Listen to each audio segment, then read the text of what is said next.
ఉమ్మడి మెదక్ జిల్లా వ్యాప్తంగా ఉన్న సంక్షేమ హాస్టల్స్ ను చూస్తే మేడి పండు చూడు మేలిమై ఉండు అనే పద్యం గుర్తుకు రాక మానదు. హాస్టల్ బయట నుంచి భవనం అందంగా కనిపిస్తుంది. లోపలికి వెళ్తే మాత్రం అన్ని సమస్యలే. మరుగుదొడ్లు, స్నానాల గదులు అధ్వానంగా ఉన్నాయి. హాస్టల్లో వసతులు లేమి, అపరిశుభ్రత ఇతర సమస్యలతో కొట్టుమిట్టాడుతున్నాయి. అపరిశుభ్రంగా మారిన టాయిలెట్లతో విద్యార్థులు తీవ్రంగా ఇబ్బంది పడుతున్నారు. ఇక తాగునీటి ట్యాంకులు నాచుపట్టి చాలా అపరిశుభ్రంగా ఉన్నాయి. నాచు పట్టిన ట్యాంకు నీళ్లతో స్నానం చేస్తే చర్మ వ్యాధులు వస్తున్నాయని విద్యార్థులు ఆవేదన చెందుతున్నారు. కొన్ని రోజులుగా ఉష్ణోగ్రతలు కనిష్ట స్థాయికి చేరుకోవడంతో సంక్షేమ హాస్టల్స్ లో విద్యార్థులు గజగజ వణికిపోతున్నారు. హాస్టల్స్ లో కిటికీలు కూడా సరిగ్గా లేకపోవడంతో చల్లటి గాలి విపరీతంగా వస్తోంది. చలిని తట్టుకునే దుప్పట్లు లేక, గీజర్లు లేక చన్నీటి స్నానం చేస్తూ ఇబ్బందులు పడుతున్నారు పిల్లలు. ప్రభుత్వం రగ్గులు కూడా అందించట్లేదని విద్యార్థులు ఆవేదన వ్యక్తం చేస్తున్నారు. ఈ నీళ్ళ ఒకటే ట్యాప్ ఉంది పొద్దుగాల స్నానంకి, వేడి నీళ్ళ ట్యాప్. అలా 350 మెంబర్స్ స్నానం చేయాలి. ఒక్క ట్యాప్లతోనే వస్తలేదు స్నానం చేయడానికి. ఇంకా వర్షం పడితే మేమందరూ నడుచుకుంటూ పోతే కింద జారి పడుతున్నాం. మొత్తం నీళ్ళు ఇక్కడ కారిడార్లో వచ్చేస్తుంది నీళ్ళు. ఇంకా డార్మెంటరీలో మేము బెడ్షీట్లు కడితే కూడా తీసేస్తున్నారు సార్. ఇక్కడ జాయిన్ అయినా నేను 5th నుంచి ఉన్నా. అప్పటి నుంచి ఇలాగే మాకు చలి పెడుతుంది, ఇలాగే చెద్దర్లు కట్టుకొని పడుకుంటాం. ప్లస్ ఏంటంటే మాకు 3rd ఫ్లోర్లో బాత్రూమ్స్ ఉన్నాయి, కానీ అందులో కనెక్షన్స్ లేవు, లీకేజ్ అవుతుంది, స్మెల్ వస్తుంది. ప్లస్ ఏమంటే కిందికి పోవాలంటే ఒకరికి భయం అవుతుంది, ఒకరిని తోడు తీసుకొని వెళ్ళాలి. ప్లస్ మాకు స్కూల్ డ్రెస్ లేవు, ఇబ్బంది అవుతుంది. పడుకోవాలంటే ఇబ్బంది అవుతుంది. బెడ్షీట్లు కట్టుకుంటున్నాం, కప్పుకోవడానికి కూడా జారిపోతలేవు. కింద ఫ్లోర్ మంచిగా లేదు, అప్పుడప్పుడు కింద జారి పడుతున్నాం. మోకాళ్ళకి ఇట్లా దెబ్బలు తాకుతున్నాయి, ఇంజురీ అవుతున్నాం చాలా. సిద్దిపేట నుంచి వచ్చాను. ఇక్కడ మొత్తం ఊడ్చలేరు. కింద క్లాసులలో మట్టే ఉంటుంది. ఊడమంటేనేమో ఊడ్చినాం కదరా గింతే, ఇక మీకే ఎంతో ఊడుస్తామంటారు. ఆ బెడ్ల కింద కూడా ఊడుస్తుర్రు. అంత దోమలు మాకు ఊడుతున్నాయి.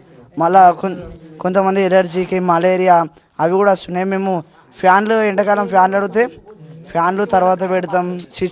మా స్విచ్ బోర్డులో కరెంట్ పాస్ అయితే లేదు. నేను కామారెడ్డి నుంచి వచ్చాను.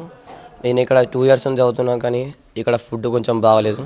ఫుడ్ వల్ల ఎలర్జీ ప్రాబ్లమ్స్, ఇంకా వాటర్ ప్రాబ్లమ్ అయితే బాగా ఉంటుంది. సమ్మర్లో మాత్రం వాటర్ అస్సలకి రావు. ఇంకా బెడ్షీట్ మాత్రం అస్సలు ఇవ్వలేరు. 2 years నుంచి బెడ్షీట్లు ఏమి ఇవ్వలేరు. ఇంకా ఇట్లా బెడ్లు కట్టుకుంటేనేమో తీసేస్తుర్రు, కొడుతుర్రు. ఇంకా కింద ఫ్లోర్ మాత్రం అస్సలకి మంచలేదు. ఫ్లోర్ ఇటీవల వాతావరణంలో చోటు చేసుకున్న మార్పులతో సాధారణ చలికాలం కంటే కూడా తీవ్రత ఎక్కువగా కనిపిస్తోంది. దీనివల్ల పలుచటి దుప్పట్లు, చల్లటి నీటితో స్నానం చేస్తూ విద్యార్థులు వణికిపోతున్నారు.